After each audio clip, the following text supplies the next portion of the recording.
It literally comes up to here, better than what they were. And above that bench is where that buck bed was that I was hunting the first week. I'm waiting to see if there's a buck on the ridge watching her. Hi everyone, Dustin here. In today's video, I'm going to be breaking down 3 of my most recent public land bucks using the bump and dump tactic. For those of you who don't know, the bump and dump is when you are intentionally trying to jump a deer to then set up on it that afternoon or the following morning. The way I use the bump and dump tactic is I target does during the rut, and I'm intentionally jumping the doe bedding to find a big buck that I want to shoot that is on a hot doe. 2 of the deer that I shoot in these following videos are jumped in the afternoon, and then I end up closing on them in the morning as they follow the doe back to bed. The reason I like to do the bump and dump is doe bedding is very consistent.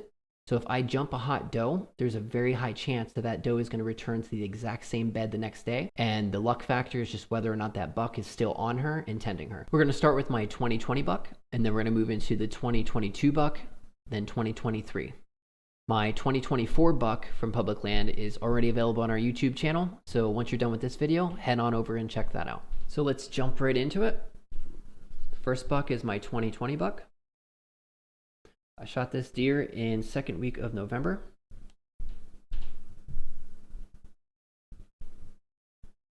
We'll go right into the infield video. Heading in with a stand. I'm gonna set up below where I was 2 weeks ago, where I had all those bucks running through in the fresh shrubs. The wind's perfect for it. Should be good. It looks like the dew is still actually on the leaves on this backside, so might be able to sneak in pretty damn quiet. By the time everything dries up, I'll already be set up and ready. So I'm probably about a third of the way back. I'm already running into a lot of fresh sun. Recent, there's still stuff on the ground. I mean, they're not impressive rubs, but there's definitely movement back here. Running horizontally on these benches. Close to the same level I'm going to be on. There was another one back there. I don't think I can get on the camera. No. Oh, there's another one up there I can see, a small one. So it should be freaking great tonight. I'll be right next to the does on the same level. Well, they'll be cruising this edge, and they'll be cruising around that steep stuff. Will be funnel right into my lap. Looking good. So this is the tree I'm at that I wanted to sit up in. And as I'm putting my stuff down, up there in the thick on the bank, a doe stood up with a nice buck. And they just slowly walked up the mountain, not really knowing what I was or what happened. The wind's in my face right now. So hopefully what'll happen is she'll just move up a couple benches, sit down. Hopefully I'll be up in the tree before she starts meandering back down and check me out. If not, she definitely should come back later. But I'm on this flat here, about 80 yards from where I set up that night on the ground. This is where all those bucks came down. And there's a distinct trail that leads right to where those deer were bedded. Up there, that comes down right through here and out the bench, where there's a dump over right here, and there's some more rubs like the last ones I found down there. So I'm in a perfect little funnel around this area. Even if it's raining tomorrow, I'm probably gonna come back here, especially since that buck was on her. Like, I literally, once I'm in a tree, I could probably shoot the bed. So it's looking like a good night. After I set up that afternoon, the doe ends up coming back down the mountain that same afternoon with the buck that I was targeting and 2 other small buck. They ran through at about 80 yards, no care in the world that I ever did anything there, and worked their way all the way down the mountain towards the ag fields. The following morning, I came in from the top on a different entrance, so I wouldn't cross any of the trails coming in, dropped right down into where the stand was, set up. You'll see in the video here, the doe ends up working her way back in exactly as planned, heading towards the bed. The 2 small buck were with her out of frame. Just when the video cuts off is when I see the buck that I end up shooting coming down the same way that she came up. The buck ends up following that same trail. The doe works her way right into the bed basically, and he stops at about 25 yards and I shoot him. Here is my 2022 buck. I shot this deer on Halloween morning.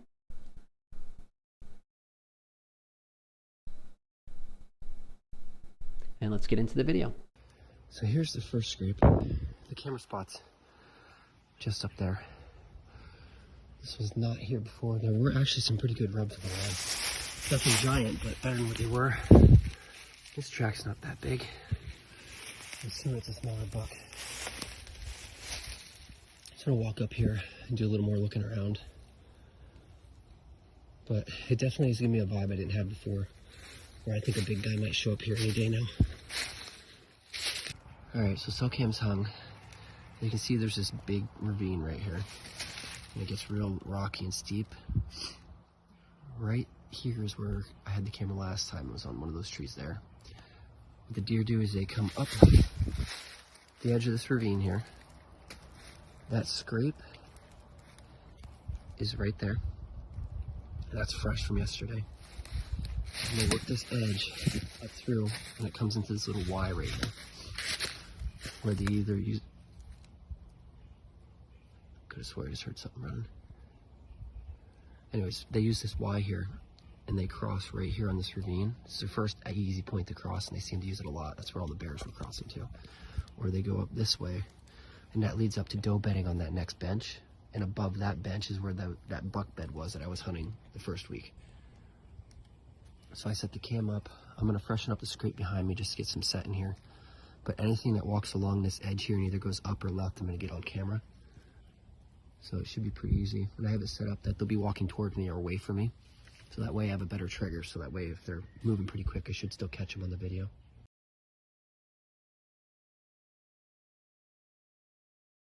So here's a really good rub.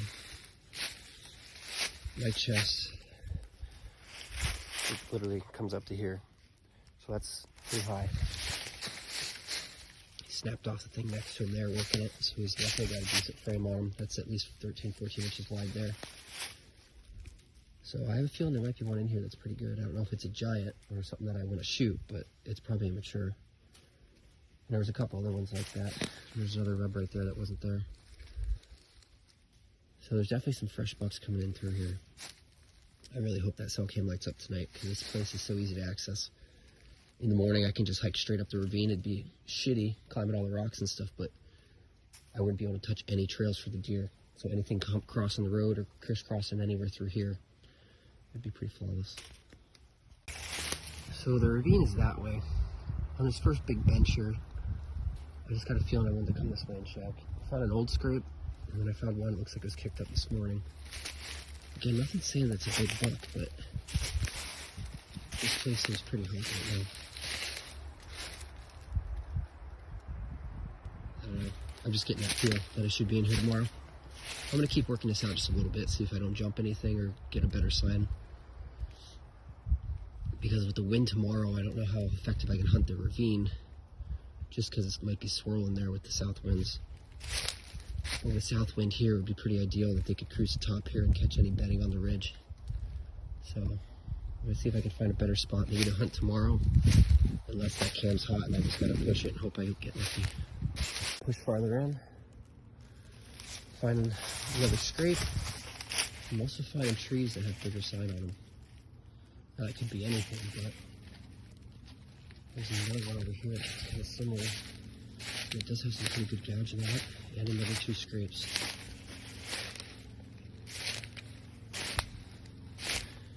There's a lot of tracks in these scrapes. A little hub right here. And this one looks pretty good. There goes a doe. So that's why this is here. So I'm right on a doe area. She's alone, which is disappointing. That'd have been awesome if there's a big buck on her. Oh, and as I'm looking at that, there's another really good scrape rub. It's older, but if I'm gonna hunt tomorrow, this might be the spot to slip into. I'm waiting to see if there's a buck on the ridge watching her, but I don't see anything else getting up. I'm gonna push just a little further on this other knob here. It kind of forms like a bowl with a bunch of knobs. Nice little thermal area. But this has tine marks up higher too. I don't see any big tracks. That's probably a good thing. It just means he hasn't shown up yet and I might hit the window. All right, I'm gonna push through here a little more. Hopefully I'll find more sign. I decided to set up on top of that doe bed the following morning. Where the small buck runs through, the doe ends up returning about 5 minutes later, going directly to the bed she was in the day before, and right behind her was the buck that I end up shooting. He follows right behind her, and I shoot him at 15 yards underneath my stand. I get a pass through, looks like a double long shot. He shows no reaction. The doe ends up getting skittish from the noise and runs out the bench, and he just trots right behind her like nothing ever happened. I get down and I find my arrow. Blood looks good. There's blood immediately. Again, looks good. I see bubbles in the blood, so I'm sure I hit lung at this point. I follow the blood trail probably 200 yards, and I see right on the edge of the really steep bank, just kind of shuffling, it looked like, and skid. And I look down, and it looks like he just lost his balance at the top there and just rolled all the way to the bottom. And here is my 2023 buck.